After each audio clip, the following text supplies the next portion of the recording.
Hi and welcome to this video. My name is Vanessa, and in today's video I want to speak with you about 4 negative communication patterns that can destroy your relationship. And even if you're not in a relationship right now, I still want you to pay attention to this because it can give you a deep understanding of why things have not gone so well in the past in your previous relationships. The 4 negative communication patterns I'm going to talk about are referred to as the 4 Horsemen from John Gottman's book, The 7 Principles of Making Marriage Work. And understanding these 4 negative communication patterns have helped me get a deeper understanding of what doesn't work and what does work in my relationship. And it's also given me an understanding of mistakes that I have made in past relationships and that my partners have made in past relationships. And once you have a deeper understanding of what these 4 negative communication patterns really do, then it's much easier for you to do the opposite, to navigate around them, to avoid falling into these traps that can potentially ruin a relationship that has a lot of potential of growing into something very beautiful. What are the 4 Horsemen? Well, first of all, if you're not familiar with the term of the 4 Horsemen, it's from the Bible and it refers to the end of all times, the apocalypse, when the 4 Horsemen came, and it was this doomsday, end of all time,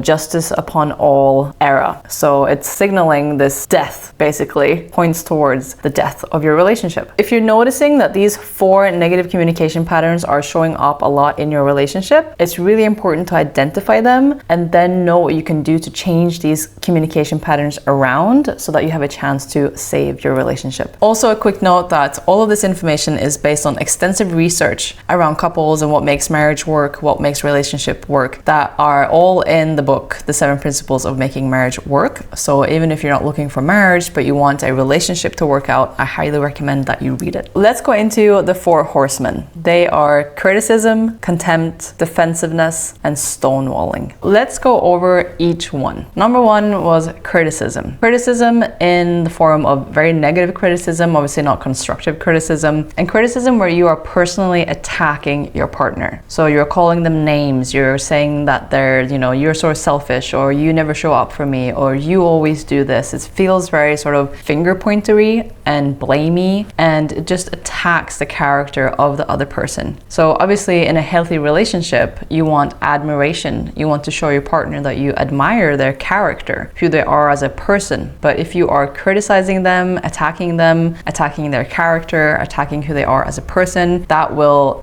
deflate their energy, that will make them feel attacked, that will make them lose respect for you, that will make them question why you're able to feel hurt in that way, and it just erodes the trust in the relationship. Instead of attacking your partner, it's much better to take responsibility for your own feelings, expressing how you feel, and focus on behavioral patterns instead. So using I statements and saying, I feel like this when this and this happened, or when you said XYZ, I felt like this. You're keeping that attention on yourself and your own emotions instead of attacking your partner. Now, the next one is contempt. And this one is very, very toxic. It can involve that you're mocking your partner, you're rolling your eyes at your partner, you're directly disrespectful to your partner, maybe even mock them in public. It's just a very strong sign of disrespect, and it can make your partner feel really, really, really low. Other signs of contempt are also sarcasm, and direct insults are also signs of contempt. So if you are finding that you are playing out these behaviors or you are receiving these behaviors, these are strong indicators of contempt in a relationship. And contempt creates a really hostile environment within a relationship. So if this relationship is important to you, it's important to replace contempt with empathy and respect. If you are on the receiving end, it's important that you demand empathy and respect and that you communicate that this is important to you. And if you're noticing that you've played out some of these traits in yourself, it's important that you replace your own behavior of contempt with empathy and respect towards your partner. Come to the realization that everyone is doing their best. Everyone is doing their best within their capabilities. And if their best is not good enough for you and there's no room for improvements that you can trust, then of course you need to bring the relationship into into question.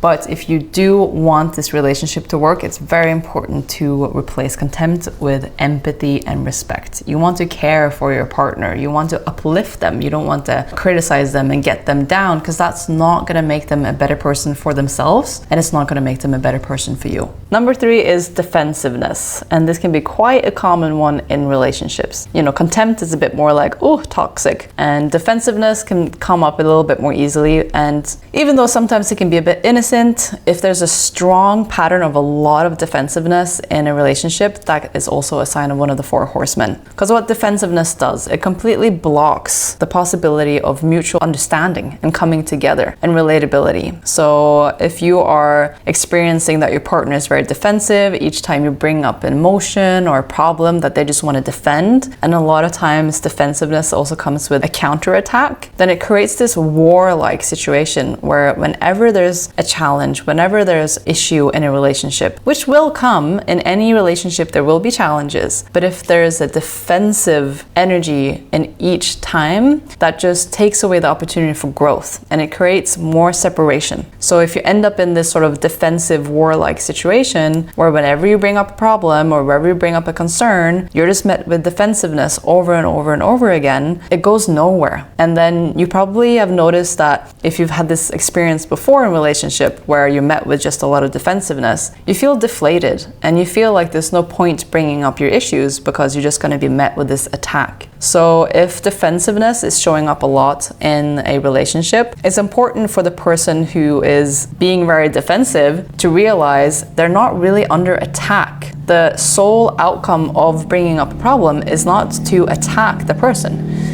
When you bring up issues in a relationship, it's not to make another person feel worse about themselves. It's to strengthen the integrity in the relationship. By bringing up issues and things that can be improved upon is for the purpose of making life easier and better for each other. So a lot of times the person who gets very defensive just needs to feel safe, just needs to feel like it's not a personal attack. It's not, they're not the issue. It's something bigger than that, you know, that you need to work on together. So a lot of times people are very defensive, have a fear of being attacked. But it's important to create an environment of safety, of mutual understanding, letting the person know that it's not your intention to attack them, it's not your intention to make them feel hurt or bad. There's simply a problem that you want to solve together as a team, not as 2 soldiers trying to kill each other. Reassurance and teamwork is what needs to replace the defensiveness. And also knowing that your intention is to find common ground, you know, to find a place where you can both find peace together, both of you. It's not me against you, it's us together. And the last one is stonewalling. So stonewalling happens when your partner or you completely just shuts off, breaks down, just can become totally emotionless and very non-responsive. If your partner is stonewalling you, they will not respond. You will feel like you're just ignored. You can't get anything out of them. And maybe you yourself have felt like you've stonewalled someone else before. Because it can happen when someone feels overwhelmed, when they've been bombarded with too much information and it goes nowhere and you kind of feel hopeless and you've kind of given up. Then stonewalling can happen as a protection mechanism because there's lack of inner resources to handle the situation. And if you're being stonewalled, then it can feel like you're being ignored, that you're not important, that the relationship is not important. And if you are stonewalling someone, you can feel totally emotionally drained and that you have no other option. So those are the 4 horsemen. And this sounds all quite negative, but I want you to be aware of these things, because once you're aware that these 4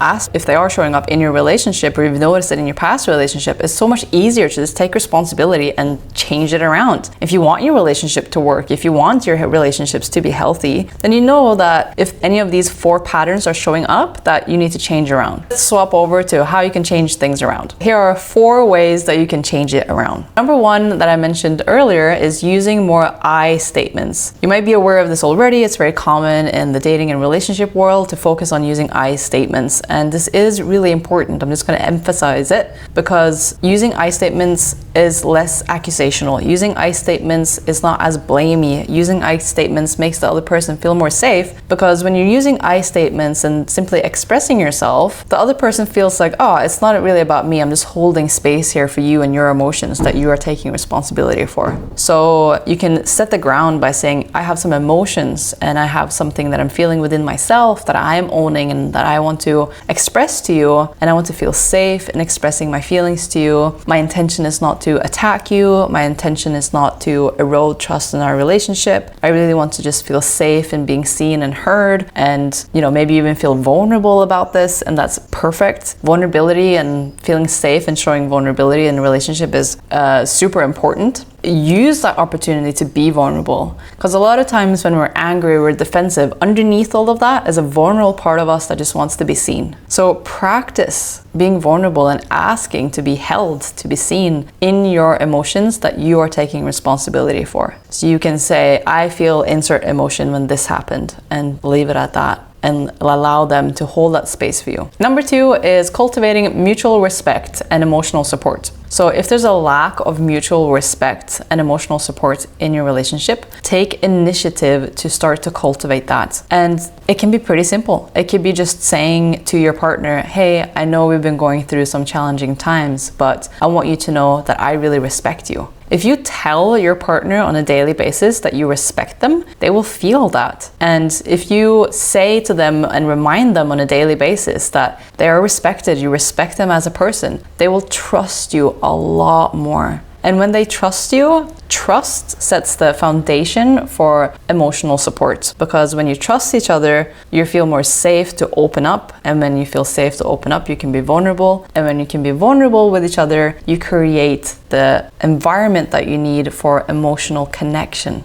And this is the juice of the relationship, is when you can connect emotionally and feel like you are each other's pillars. You can rely on each other when you're feeling vulnerable. So if there's lack of respect in your relationship, do things that foster respect. Show up on time. Be true to your word. Tell your partner that you love them and you respect them. Tell your partner that the relationship is important to you. Tell your partner that you want to show up for the relationship and you want to show up for them because you respect them. Start just vocalizing these things, even if it feels unnatural, uncomfortable.